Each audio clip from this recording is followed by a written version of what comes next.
আসসালামু আলাইকুম সুপ্রিয় দর্শক শ্রোতা। আমি গত পর্বে আলোচনাটা শুরু করেছিলাম আওয়ামী লীগের ইতিহাস সম্পর্কে, বা আওয়ামী লীগ আমি বলেছিলাম আওয়ামী লীগ যা বলেছে আজ পর্যন্ত তাই হয়েছে। গত পর্বে আমি 1972 পর্যন্ত এসেছি, 47 থেকে। আজকে আমি আসব 1974-এর 28শে ডিসেম্বর জরুরি অবস্থা থেকে তার পরবর্তী অংশে। যতটুকু পারি ভিডিওটা যাতে খুব লম্বা না হয় সেদিকে দৃষ্টি রাখব। আমি আলোচনাটা পার্ট পার্ট করে উপস্থাপন করব। তাহলে দেখা যাক 1974 সালে 28শে ডিসেম্বর জরুরি অবস্থা ঘোষণা করা হলো। 1973 সালে উনি প্রধানমন্ত্রী হলেন। দুর্ভাগ্যজনকভাবে 1975-এর অর্থাৎ এই পর্যন্ত শেখ মুজিব যাই বলছেন তাই হলো,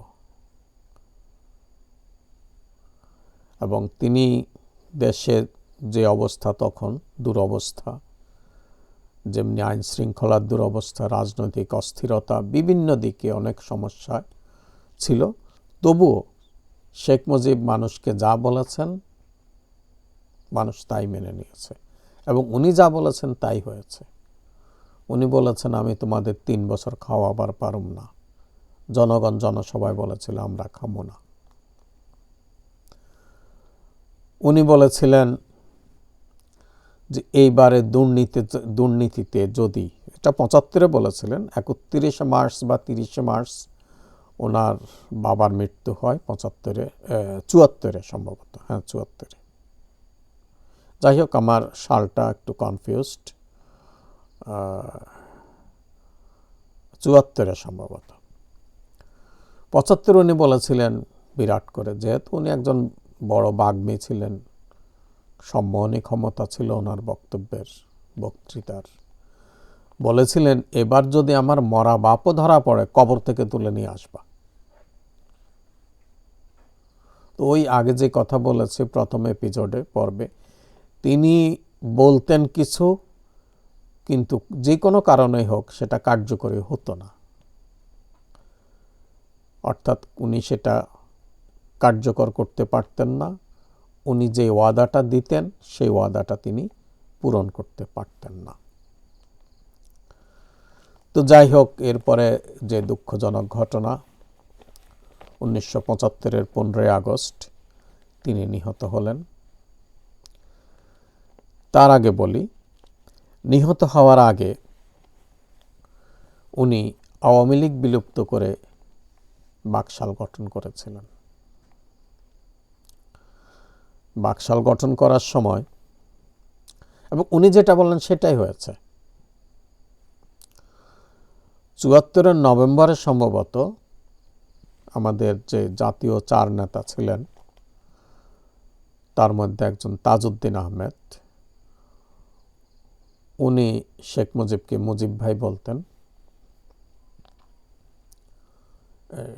তাজউদ্দিন সাহেব শেখ মুজিবের 5 বছরের ছোট, অর্থাৎ শেখ মুজিবের জন্ম 1920, তাজউদ্দিন সাহেবের জন্ম 1925। উনি টেলিফোনে বললেন, মুজিব ভাই, দীর্ঘ 25 বছর আমরা সংগ্রাম করেছি গণতন্ত্রের জন্য, আজকে কেন সেই গণতন্ত্রকে মুছে দিয়ে বাকশাল হতে যাচ্ছে? ওই প্রান্ত থেকে শেখ মুজিব খুব চিৎকার করে বলছিলেন যে যা বলি তাই হবে। তো তাজউদ্দিন সাহেব বললেন যে কি মুজিব ভাই, আপনি চিৎকার করলেই তো আর সব কিছু প্রতিষ্ঠিত হয় না। তখন তাজউদ্দিন সাহেব ওনার ঘরের যে সেবা যত্ন করতো, চাকর আমরা যা সার্ভেন্ট, ওকে সামনে এনে সাক্ষী রেখে টেলিফোনের সামনে বললেন যে মুজিব ভাই, আপনিও মরবেন, আমাদেরকেও মারবেন। কিন্তু শেখ মুজিব যেটা করতে চাইলেন সেটাই হলো। 75-এর 16 জুন উনি 4টা পত্রিকা রেখে সবগুলো বাকি পত্রিকাগুলো বন্ধ করে দিলেন। জুলাই মাসের এক জনসভায় খুব গুরুত্বপূর্ণ একটা কথা বলেছিলেন, সেই কথাটা হুবহু কোড আনকোড করতে পারছি না, তো মূল কথা হচ্ছে উনি বলেছিলেন যে বাঙালিরা খুব সেন্সিটিভ,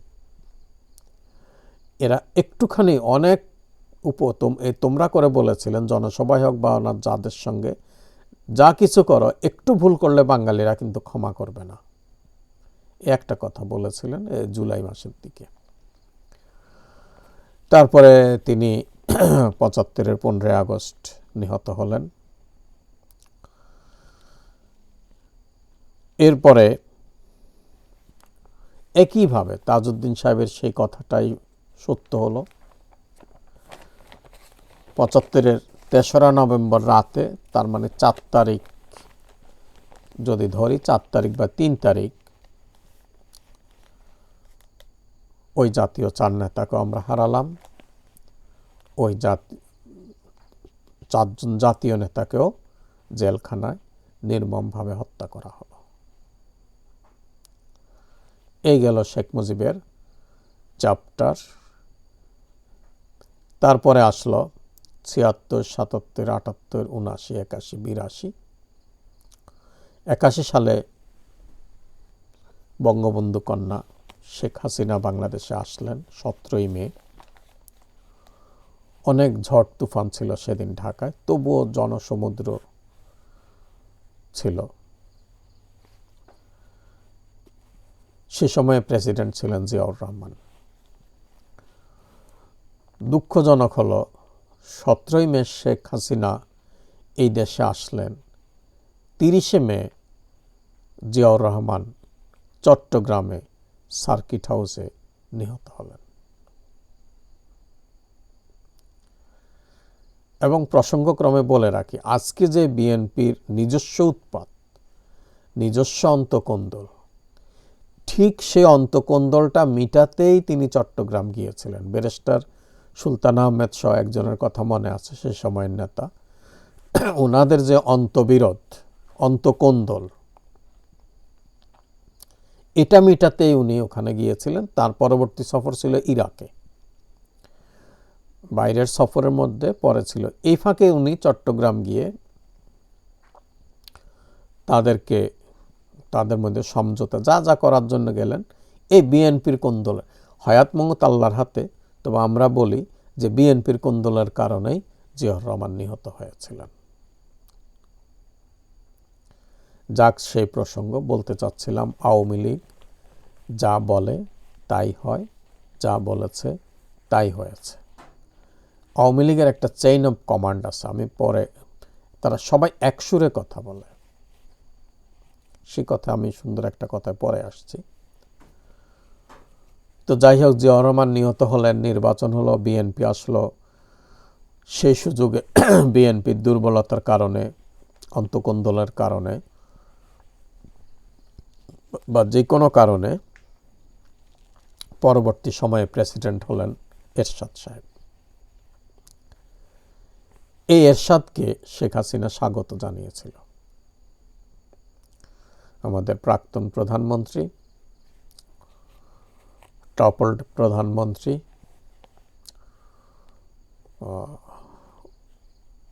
উৎখাত করা হয়েছে যে প্রধানমন্ত্রীকে, তিনি হলেন শেখ হাসিনা। যাই হোক, উৎখাত তো হলো 2024-এ। 1986 সালে এরশাদ সাহেব নির্বাচন দেবেন। তো 82-র 24শে মার্চ এরশাদ ক্ষমতায় আসেন। তো তখন থেকে এরশাদ বিরোধী যে আন্দোলনটা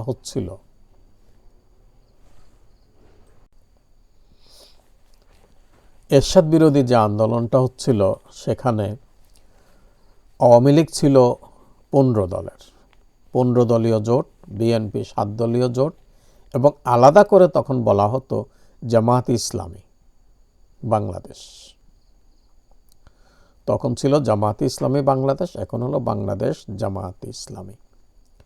এই 15 দল, 7 দল এবং 1 দল, 23 দলের যুগপৎ বা ত্রয়ী আন্দোলনের মাধ্যমে আন্দোলন করা হতো, এবং সে সময় জঙ্গি শব্দটা ব্যবহার হতো একটা ভয়ঙ্কর কোনো মিছিল হলে সেটাকে জঙ্গি মিছিল বলতো, মানে খুব রিগোরাস ডেমনস্ট্রেশন, সেটাকে বলা হতো জঙ্গি মিছিল। আজকের মতো বোমা হামলাকারীদেরকে সময় বোমা হামলা হতোই না, কম দুই একটা ককটেল ফাটতো। যাই হোক, কথা হচ্ছে আওয়ামী লীগ যা বলেছে তাই হয়েছে। 1986 ইলেকশনে কেউ ইলেকশনে যাবে না, এরশাদ ইলেকশন করবে। তো এরশাদ ইলেকশন করবে, তো কেউ যাবে না, সেই হিসাবে বিএনপি ইলেকশনে যায়নি। কিন্তু আওয়ামী লীগ ঠিকই ইলেকশনে অংশগ্রহণ করে এবং জামাত ইসলামী অংশগ্রহণ করে 86 নির্বাচনে। ওই যে বললাম, আওয়ামী লীগ যা বলেছে তাই হয়েছে। এরশাদ বৈধ সরকার হোক, অবৈধ সরকার হোক, এরশাদের বিরুদ্ধে আন্দোলন হোক, আওয়ামী লীগ চাইলেও 86 নির্বাচন হবে এবং আওয়ামী লীগ নির্বাচনে অংশগ্রহণ করবে।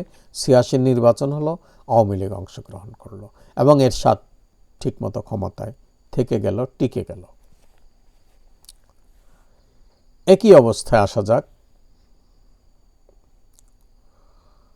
1990 সালে। 1990 সালে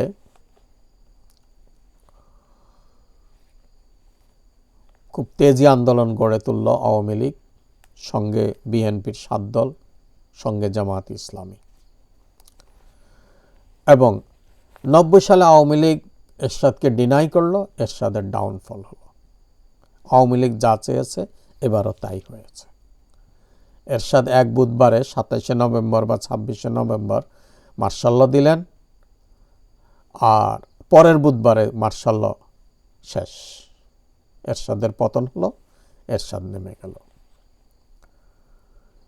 তারপরে 90 থেকে সে সময় একটা নতুন আন্দোলন গড়ে উঠল, গাধানি ঘাতক দালাল নির্মূল কমিটি। মূলত রাজনৈতিক ময়দানে জামাতে ইসলামের শক্তিশালী অবস্থান, শিবিরের শক্তিশালী অবস্থান দেখেই এই ঘাতক দালাল নির্মূল কমিটি গঠিত হলো। সেখানে জাহানারা ইমাম ইমামতি করলেন। যাই হোক, সেই দিকে যাচ্ছি না, কিন্তু তারা বারবার শেখ হাসিনার কাছে গিয়েছিলেন 90 থেকে 96 পর্যন্ত, যে এদের বিচারক। শেখ মুজিব এটাকে শেখ হাসিনা এটাকে ডিনাই করলেন। জামাত ইসলামের বিচার বা যুদ্ধ অপরাধীদের বিচারে উনি গেলেন না, বিচারে গেলেন না। তাহলে এখানেও আওয়ামী লীগ যখন যা চেয়েছে তাই হয়েছে। 90 থেকে 96 বা 2008 পর্যন্ত যতদিন আওয়ামী লীগ চায় নাই, ততদিনই যুদ্ধ অপরাধীদের বিচার হয়নি। যাই হোক, আমি ওদের কথাই স্বীকার করে নিচ্ছি, যুদ্ধ অপরাধী হোক যুদ্ধ অপরাধী, তারা যুদ্ধ অপরাধীর বিচার করবে। কিন্তু কথা হচ্ছে আওয়ামী লীগ যতদিন চায় নাই ততদিনই হয় নাই। এ ফাঁকে 91 ইলেকশনে, 27 ফেব্রুয়ারির ইলেকশনে বিএনপি এবং জামাত ইসলামী জোট গঠন করল। আর সেই ইলেকশনে হাসিনা 88 সিট এবং জাতীয় পার্টি 35 সিট, এই দুই দল মিলে সরকার হয় না। আওয়ামী লীগ সরকার গঠন করতে হলে কমপক্ষে 3 দল লাগছে, জামাত ইসলামী, জাতীয় পার্টি এবং আওয়ামী লীগ। আর বিএনপি সরকার গঠন করতে হলে 2 দল লাগছে, হয় বিএনপি জাতীয় পার্টি, নয় বিএনপি জামাত ইসলামী।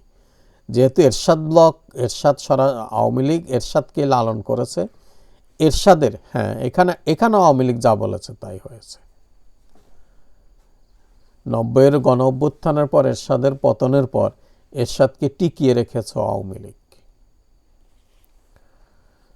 সে সময় বগুড়া জামাত ইসলাম সে সময় 91 ইলেকশনের পরে যে পরবর্তী ইলেকশনটা কি হবে, কোন ধরনের ইলেকশন হবে, কেয়ারটেকার গভর্নমেন্ট অর্থাৎ তত্ত্বাবধায়ক সরকার, এক সরকারের পতনের পর বা টেনিউর শেষ হওয়ার পর, ভুল বললাম, এক সরকারের টেনিউর শেষ হওয়ার পর পরবর্তী নির্বাচনটা হবে একটা অন্তর্বর্তীকালীন সরকারের অধীনে, এটাকে বলা হয় কেয়ারটেকার আন্দোলন। এই নামে জামাত ইসলামী আন্দোলন শুরু করলো। আন্দোলন তো আন্দোলনই, মাঠে ময়দানে মিছিল হয়, মিটিং হয়, জনসভা হয়, সেমিনার হয়, সিম্পোজিয়াম ইত্যাদি। কিন্তু ওই মাগুরা উপনির্বাচনে যখন বিএনপি প্রশ্নবোধক হলো নির্বাচনে, একটা বাই ইলেকশন হয়েছিল, তখন তোফায়েল আহমেদ সহ এই নেমে পড়ল বিএনপির বিরুদ্ধে এবং তারা কেয়ারটেকার আন্দোলনকে, এই দাবিটাকে সমর্থন করল। এখানেও দেখা গেল আওয়ামী লীগ যতক্ষণ কেয়ারটেকার আন্দোলনকে সমর্থন করে নাই, ততদিন কেয়ারটেকার গভর্নমেন্ট বাস্তবায়িত হয়নি বা আন্দোলনটা সফল হয়নি। কেয়ারটেকার আন্দোলনে আওয়ামী লীগ যোগ দিল, কেয়ারটেকার সরকার গঠিত হলো, কেয়ারটেকার সরকারের মাধ্যমে পরবর্তীতে নির্বাচনগুলো হতে থাকলো। এটা হলো 93 কেয়ারটেকার গভর্নমেন্ট। এবং কেয়ারটেকার গভর্নমেন্ট বিএনপি সহজে মানে নাই। নিরপেক্ষ সরকার, বিভিন্ন কথা বলা, শিশু এবং পাগল ছাড়া কেউ নিরপেক্ষ না, ইত্যাদি ইত্যাদি। আমি আমার লাইনে আসতেছি। মানে আওয়ামী লীগ যা বলেছে তাই হয়েছে। 95 সালের 8ই ফেব্রুয়ারি বিএনপি, সম্ভবত এটাকে বলা হয় 8ম সংসদ নির্বাচন, যাই হোক যততম হোক, নির্বাচন করলো। নির্বাচন তো আর এমনি এমনি করে নাই, ক্ষমতায় থাকার জন্যই নির্বাচন করেছে তারা। ক্ষমতায় 94 সালের অক্টোবর মাসে ব্যারিস্টার নাজমুল হুদা সাহেব সে সময়ের প্রধানমন্ত্রী খালেদা জিয়াকে বলেছিলেন, আমরা কেয়ারটেকার আন্দোলনটা মেনে নেই, কেয়ারটেকার সরকারের অধীনে নির্বাচনটা দিয়ে দেই। কিন্তু বিএনপির অন্যান্য নেতারা মানেনি। তারপরে এই 8ই ফেব্রুয়ারি নাকি 15 ফেব্রুয়ারি, আমি কনফিউজড, মনে হয় 15 ফেব্রুয়ারির নির্বাচন, 8ই ফেব্রুয়ারি না। যাই হোক, মোটামুটি বিএনপির অধীনে একটা একতরফা নির্বাচন হয়ে গেল। এখন বিএনপি আর থাকতে পারতেছে না, ক্ষমতায় থাকতে পারছে না। তখন বিএনপি বলল, আসেন আমরা পার্লামেন্ট অধিবেশনে আসেন, আমরা সেখানে কেয়ারটেকার গভর্নমেন্ট পাশ করে আমরা পার্লামেন্ট ডিসলভ করে দেব, কেয়ারটেকার গভর্নমেন্টের আন্ডারে নির্বাচন হবে। তো সেটাই হলো এবং 96-এর 12 জুন নির্বাচন হলো। 96-এর 12 জুন নির্বাচন হলো। আওয়ামী লীগের সঙ্গে ছিল জামাত ইসলামী বাংলাদেশ, ছিল জাতীয় পার্টি। বিএনপি তখন বলল, একদিকে ডাইনে স্বৈরাচার, বাঁয়ে রাজাকার, বা বাঁয়ে রাজাকার, ডাইনে স্বৈরাচার, স্বৈরাচার রাজাকার মিলে আওয়ামী লীগ যুগপৎ আন্দোলন করছে। এটা বিএনপির পক্ষ থেকে দাবি হলো। যাই হোক, তবুও একতরফা নির্বাচনে, জোটের নির্বাচনে জামাত 300 আসনে সিট দেয়, 300 আসনে প্রার্থী দেয়, আওয়ামী লীগও দেয়। কিন্তু একতরফা বিএনপিকে কোণঠাসা করার পরেও বিএনপি এককভাবে 116টা সিট অর্জন করেছিল। এই আলোচনা আমি পরে করব। আমি বলতে চাচ্ছি, আওয়ামী লীগ যা বলেছে তাই হয়েছে, 96 সালে আওয়ামী লীগ 12 জুন নির্বাচনের মাধ্যমে সরকার গঠন করল। শেখ হাসিনা তার পিতার বিচার বা 75-এর বিচার শুরু করল। 96 থেকে শুরু হয়ে গেল বিচারটা। তারপরে 2006 বিএনপির 2000-এর 2রা অক্টোবর আওয়ামী লীগ টেনিউরের পর আওয়ামী লীগ তত্ত্বাবধায়ক সরকার মেনে নিল। বিচারপতি এম এ সাঈদকে তত্ত্বাবধায়ক সরকারের প্রধান করে আওয়ামী লীগও ক্ষমতা থেকে সরে গেল। সেই তত্ত্বাবধায়ক সরকারের নির্বাচনে আবার বিএনপি এবং জামাত জোট ক্ষমতায় এলো। আওয়ামী লীগ 62 সিট নিয়ে বিরোধী দলীয় দল হিসাবে 62টা বা 58টা সিট পেল। তো যাই হোক, আওয়ামী লীগ কেয়ারটেকারটা মেনে নিল। আওয়ামী লীগ তো নিয়মতান্ত্রিকভাবেই কেয়ারটেকার মেনে নিল, কিন্তু সে সময়ে বিএনপি এম এ সাঈদকে মানতে চাইল না। কিন্তু পরবর্তীতে দেখা গেল এম এ সাঈদের আন্ডারে নির্বাচন করেই 2000 সালের 2রা অক্টোবর সম্ভবত বিএনপি সরকার গঠন করল। তারপরে দীর্ঘ পরিক্রমায় 2006 আসলো, তখন বিএনপি সরকার ছাড়ার সময়ে এই ঝামেলা তৈরি করল। বিএনপি 95 সালেও কেয়ারটেকার চায়নি, এবারে যাওয়ার সময়ও তারা কেয়ারটেকার নিয়ে বিভিন্ন ঝামেলা শুরু করলো। একই জায়গায় প্রেসিডেন্ট কেয়ারটেকার প্রধান এবং রাষ্ট্রপতি হিসাবে রাখলো, তারপরে বিচারপতি আজিজকে দিয়ে এইভাবে যে একটা বিশৃঙ্খলা তৈরি করে দিল বিএনপি, সেই পর্যায়ে বিভিন্ন আন্দোলন সংগ্রাম আওয়ামী লীগ করতে থাকলো এবং 2006 সালের 28শে অক্টোবর লগি বৈঠার আন্দোলন করলো তারা। এই আন্দোলনের ইতিহাস সবাই জানে, কি ধরনের তারা করলো, লগি বৈঠা দিয়ে কি আন্দোলন করলো, কয়জন মানুষ মারলো। আমি বলতে চাচ্ছি আওয়ামী লীগ যা চাচ্ছে তাই হচ্ছে। এই 2006 পর্যন্ত আওয়ামী লীগ চাইল লগি বৈঠা দিয়ে মানুষদের মেরে ফেলবে, এবং সেটাই হলো। 2008-এর নির্বাচন 28শে ডিসেম্বর। নির্বাচনে কিন্তু বিএনপি মোট দিয়েছিল যে নির্বাচন করবে না। জামাতের পক্ষ থেকে আলী হাসান মুজাহিদ, তৎকালীন সেক্রেটারি জেনারেল সাহেব, উনি বললেন উনি নির্বাচন করবেন। এখানে তাহলে প্রজ্ঞার পরিচয় কে দিলেন? আপনারা যারা দর্শক বা শুনবেন, আপনারা বিচার করবেন। মানে আওয়ামী লীগ যা চাচ্ছে তাই হচ্ছে। আওয়ামী লীগ চাইল সেনা সরকার আসুক, মঈন ফখরুদ্দিন আসুক, আসলো। আওয়ামী লীগ চাইল নির্বাচন 8-এ হবে, নির্বাচন হলো।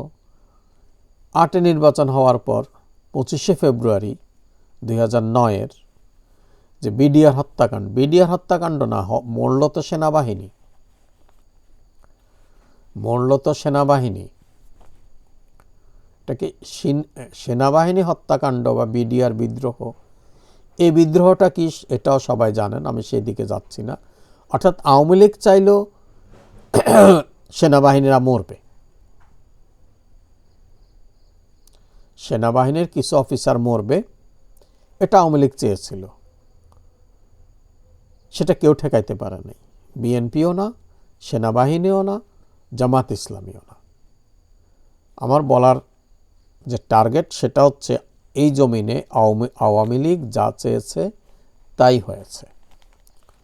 2008-এর নির্বাচনের পর আমি যে এলাকায় থাকতাম, সেখানের এই ফুটপাতে সবজি বিক্রি করে, কদুরখিল বা ওইদিকে মদনহাটের ওইদিকে বাড়ি, সে আমাকে বলল, রাস্তায় দেখা হলো, বলে স্যার আওয়ামী লীগ ছাড়া সবাই রাজাকার। আমি প্রথম তার মুখে শুনলাম।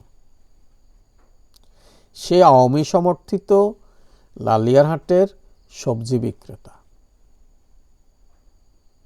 আর 2024-এ এসে প্রধানমন্ত্রী শেখ হাসিনা আওয়ামী লীগ ছাড়া সবাই রাজাকার। যে শামসুদ্দিন মানিক, যে মানিক চাচা, মানিক হারায়, যে মানিক হারিয়ে ফেললো পিটাপাটা খাইয়া, সে একবার এনায়েতুল্লাহ আব্বাসীকে রাজাকার বলছে। তো টকশোতে অন্যজন বলছে যে এনায়েতুল্লাহ আব্বাসীর জন্মই তো 77 সালে। উনি বললেন যে কি এটা একটা টার্মস, রাজাকার একটা টার্ম, একটা সাবজেক্ট না। তার মানে এন্টি আওয়ামী লীগ যারা, তারাই রাজাকার। তাহলে এই যে চেইন অফ কমান্ড, সেই লালিয়ারহাটের সবজি বিক্রেতা থেকে প্রাইম মিনিস্টার শেখ হাসিনা পর্যন্ত একই সুরে কথা বলে। হ্যাঁ হইলেও হ্যাঁ, না হইলেও না, বিচার বিশ্লেষণের প্রয়োজন নাই। আওয়ামী লীগ সমর্থকদের জন্য, আওয়ামী ভোটারদের জন্য আওয়ামী লীগ হলো একটা ধর্ম, রাজনৈতিক ধর্ম। এরা ধর্মের বাইরে যাইতে পারবে না। এইটা হলো আওয়ামী লীগের চরিত্র। আর আওয়ামী লীগ যা বলেছে তাই হয়েছে। আমি এই পর্বে আমি 2008 পর্যন্ত আলোচনা করলাম। সুপ্রিয় দর্শক শ্রোতা, আমি তৃতীয় পর্বে 2008-এর পরে আলোচনা করব। সে পর্যন্ত আসসালামু আলাইকুম।